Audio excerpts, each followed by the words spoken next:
আজকের সভার সম্মানিত সভাপতি, মঞ্চে আছেন বাংলাদেশের টিভি ব্যক্তিত্ব, নতুন প্রজন্মের পথ প্রদর্শক, টিভি মিডিয়ার ব্রাইট এক উজ্জ্বল নক্ষত্র, আমার অত্যন্ত প্রিয়জন তারেক ভাই এবং আমার স্নেহের ভাই বোনেরা, আসসালামু আলাইকুম। আমি শুধু দুই একটা কথা বলবো। আমি এডুকেশনের ডেফিনেশন আমার কাছে ডিফারেন্ট। কেউ বলে ডক্টরেট করেছে, এমবিএ করেছে, পিএইচডি করেছে, হার্ভার্ডে পড়েছে, অক্সফোর্ডে পড়েছে, Birmingham, London school of economics, মিডিয়ার হাইস্ট ডিগ্রি। আমি কিন্তু সবসময় ওনাদেরকে সম্মান রেখে কথাগুলো বলি যে আমার কাছে শিক্ষিত হচ্ছে উনি যার মধ্যে মানবতার শিক্ষা আছে, যার কাছে আদর্শ শিক্ষা আছে, যে দেশকে ভালোবাসে, নিজকে একজন মানুষ হিসাবে পরিচয় দিতে পারে। তার চেয়ে বড় ডিগ্রি আমার মনে হয় পৃথিবীতে আছে বলে মনে হয় না। আমার স্নেহের ছোট বোন, আমার সাথে আজকে পরিচয় হয়েছে ওনার। উনি অত্যন্ত সুন্দর ভাষায় কথা বলেন। ওনার কথা ধরে আমি দুই একটা কথা আপনাদেরকে বলবো। উনি বলেছেন যে আপনারা 2 মাস পরে কি ভাববেন আপনারা নিউজ প্রেজেন্টার হয়ে গেছেন। আমি বলবো, আমি সারা বিশ্ব ঘুরে যেটা শিখেছি, আমি মনে করি আপনারা হয়ে গেছেন। ইংরেজিতে একটা কথা আছে, এটাকে বলে ক্লাস অ্যাক্ট। আমি জানি না আপনারা শব্দটা শুনেছেন কিনা। ক্লাস অ্যাক্ট মিনস আপনি হওয়ার আগে আপনি ওরকম অ্যাক্ট করবেন। আপনি এমপি হন নাই, but you act like MP, then you will become a MP, parliament member of parliament. আপনি নিউজ প্রেজেন্টার না, বাট আপনি ক্লাস অ্যাক্ট। আপনি যেখানে যাবেন ভাববেন আপনি নিউজ প্রেজেন্টার, আপনি হয়ে যাবেন। তাই আমার রিকোয়েস্ট, বিনীত আবেদন, আপনারা যারা আজকে এখানে এসেছেন, বাসায় গিয়ে অবশ্যই কেউ দেরিতে ঘুমাবেন, কেউ 10টায় 11টায় যখনই ঘুমাবেন, আপনি আজকে ঘুমানোর আগে ভাববেন আপনি বাংলাদেশের শ্রেষ্ঠ টিভি নিউজ প্রেজেন্টার।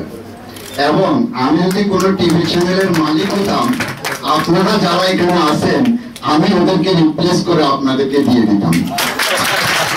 আপনাদের এত সুন্দর দেখতে, আপনারা যেমন, আমার মন বলছে আপনাদের ভিতরও তেমন সুন্দর। আমার জন্ম একদম প্রত্যন্ত অঞ্চলে। আমি কালকেও বলেছি, আমার বয়স যখন 13 কি 14 বছর, তখন আমি প্রথম টেলিভিশন দেখেছি আমার জীবনে। টেলিভিশন নামে একটা ইনস্ট্রুমেন্ট পৃথিবীতে আছে, ইনভেন্ট হয়েছে, এটা আমি দেখেছি 14 ইয়ার্স যখন আমার বয়স। তাই আপনারা বুঝতে পারছেন আমার জন্ম কোথায়। আমি বিয়ে করেছি, আমার স্ত্রী ব্রিটিশ বর্ন, তার 3rd জেনারেশন হলো ব্রিটিশ। তো গ্রামের একটা ছেলে, অ্যাডাপ্টেশন। আমার ওয়াইফ হচ্ছে Britain, she never been two Bangladesh before ম্যারিং me. তো আমি এই জন্য বলছি যে অ্যাডাপ্টেশন, আপনাকে অ্যাডাপ্ট করতে হবে। আপনি নিউজ প্রেজেন্টার হন, যাই হন, আপনি অলওয়েজ থিঙ্ক করবেন you are the best. Second কোনো ব্যক্তি আপনার চেয়ে ভালো পারবে না। দেখবেন ইনশাল্লাহ একদিন আপনি এগিয়ে যাবেন। এই ক্ষেত্রে আমি আপনাদেরকে 2টি উপদেশ দেব, এটা আমার ব্যক্তিগত জীবনের অভিজ্ঞতা থেকে। একটি হচ্ছে আপনার কি, আপনাদের সাকসেসের কি। আপনি পৃথিবীতে 60% লোক যারা পৃথিবীতে ডমিনেট করেছে সাকসেস হিস্ট্রিতে, তাদের 60% they never been to school. তারা কখনো স্কুলে যায় নাই।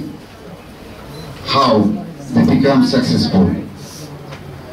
ওটা ছিল persistence, determination, goal and vision. Persistence means never give up. আমি একটা উদাহরণ দিচ্ছি। এখানে যে লাইট আছে, এই লাইটটা ইনভেন্ট করেছে কে? এডিসন ইনভেন্ট করেছে। আপনি কি জানেন, বা আপনারা কি জানেন, এডিসন লাইট ইনভেন্ট করার আগে উনি কতবার ফেল করেছেন? 10,000 times. You're right.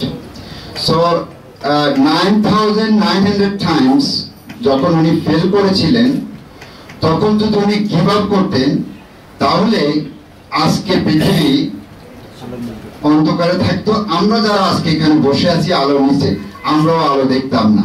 তার মানে পারসিস্টেন্স, নট গিভ আপ। এবং আপনার একটা ভিশন থাকতে হবে। আপনি কি, আপনার গোল কত, আপনার ভিশন সবসময় বড় হতে হবে। ইংরেজিতে একটা, আপনি যদি if you target moon and if you missed, least you can target is you can hit a star. আপনি যদি স্টারকে টার্গেট করে মিস করেন, আপনি কিছুই পাবেন না। আপনি বড় কিছু আপনাকে টার্গেট করতে হবে, তাহলে আপনি অন্তত ছোট কিছু হলেও পাবেন। আর একটা হচ্ছে, সেকেন্ডটা হচ্ছে যে, সেটা হচ্ছে যে প্রত্যেকটা জীবনে মানুষের এটা হলো টাইম ম্যানেজমেন্ট। আপনার জার্নালিজমের কি টাইম ম্যানেজমেন্ট। আপনি যদি টাইম ম্যানেজমেন্ট, টাইম জাস্ট আপনি টাইম মতো আসলে হবে না। টাইম ম্যানেজমেন্ট হচ্ছে সকালে যখন আমি ঘুম থেকে উঠবেন, আপনি ওই দিনের জন্য একটা গোল ঠিক করে ফেলবেন এবং ওইটাকে টাইমের মাধ্যমে ইউটিলাইজ করে আপনি একটা ম্যানেজমেন্ট করবেন। এই টাইম ম্যানেজমেন্ট, এই দুটো উপদেশ রাখবো। আমরা যখন স্কুলে পড়তাম গ্রামে, তখন বিদায়ী অনুষ্ঠানে তখন কান্নাকাটি হতো, মানুষ অনেক কিছু করতো। ওখান থেকে একটু গল্প আপনাদের, একটা লাইন আপনাদেরকে বলবো। বসন্তের আগমনে, কোকিলের কুহুতানে, উর্বশী রূপ রস গন্ধে যখন প্রকৃতি আনন্দে বিভোর, তখন বিনা মেঘে বজ্রপাতের মতো আপনাদের বিদায় নেমে এনেছে নিদারুণ নিস্তব্ধতা, বিষাদের গণকৃষ্ণ ছায়া। এ বিদায় যত বেদনাদায়ক হোক না কেন, ধরে রাখা যায় না পুরাতনের যবনিকা নতুনের আগমন। এটাই চিরন্ত নিয়ম। তো আমি মনে করব আপনাদের এই বিদায়ে আপনাদের শেষ না, আসলে পুরাতনের যবনিকা না, আপনাদের শুরু। আজকে থেকে আপনারা শুরু করেছেন জীবন। ইনশাআল্লাহ আপনারা অনেক বড় হবেন, অনেক দূর এগিয়ে যাবেন, এটা আমার প্রত্যাশা। পরিশেষে পরম দয়ালু রহিম রহমান আল্লাহর দরবারে আমি ঐকান্তিক প্রার্থনা জানাচ্ছি, সোনালী উষার রাঙ্গা বর্ণচটা নেই হোক আপনাদের জীবন, প্রস্ফুটিত হোক আপনাদের সাধনার পথ। জীবন যুদ্ধে আপনারা অনেক অনেক বড় হবেন। টিভি জগতে, মিডিয়া জগতে একদিন পৃথিবী থেকে সোনার মুকুট ছিনিয়ে এনে বাংলাদেশের প্রত্যেকটি প্রান্তে আপনারা পৌঁছে দিবেন। আপনারা প্রমাণ করবেন বিজিএম এ আমরা পড়ালেখা করেছি, বিজিএম থেকে আমাদের শিক্ষা নেওয়া, আমরাই পেরেছি, আমরাই পারবো। সারা বিশ্ব থেকে সোনার মুকুট এনে বাংলার প্রতিটি ঘরে ঘরে প্রত্যেকটি মিডিয়ার আঙ্গিনে আপনারা পৌঁছে দিবেন, এই আশা রেখে এবং বিজিএম এর একটা সুন্দর ভবিষ্যৎ কামনা করে আমি পৃথিবীতে যতদিন থাকবো আমি আপনাদের সঙ্গেই থাকবো, বিজিএম এর সঙ্গেই থাকবো। আমার জন্য দোয়া করবেন। আমার গোল এবং ভিশন হচ্ছে যে পৃথিবীতে যতদিন বেঁচে থাকবো মানুষের জন্য কাজ করব, মানুষকে ভালোবাসবেন, স্নেহ করবেন, যত পারেন পৃথিবীতে আপনার মধ্যে যত ভালোবাসা আছে সব বিলিয়ে দিবেন, দেখবেন পৃথিবীর সবকিছু আপনার দিকে আসবে। এই প্রত্যাশা রেখে আমার জন্য দোয়ার আবেদন করে, বিনীত আবেদন করে আমার বক্তব্য এখানে শেষ করছি। আপনারা ভালো থাকুন।